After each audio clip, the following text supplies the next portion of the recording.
Notícia importante que chega de Brasília. A Polícia Federal pede a suspeição do ministro Dias Toffoli depois dos dados revelados no celular do banqueiro Daniel Vorcaro, dono do Banco Master. Agora ele cai.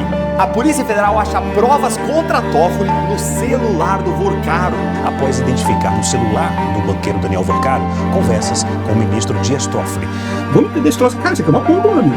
Olha só, a PF encontrou ligações, várias ligações entre o Toffoli e o Vorcaro. Eles falando entre eles. A Polícia Federal apresentou um pedido de suspeição do ministro, apontando justamente a descoberta de conversas de Toffoli e Vorcaro, e aí pede que o ministro seja declarado suspeito no caso. E a informação mais grave no meio disso tudo, que chegou pra gente agora há pouco, a revelação de que entre essas conversas tem menções a pagamentos, repasses de dinheiro de Daniel Vorcaro a Dias Toffoli. Esse foi um dos elementos que levaram a Polícia Federal a apresentar esse pedido de suspeição do ministro, que agora está nas mãos do presidente da Corte, o ministro Edson Fachin.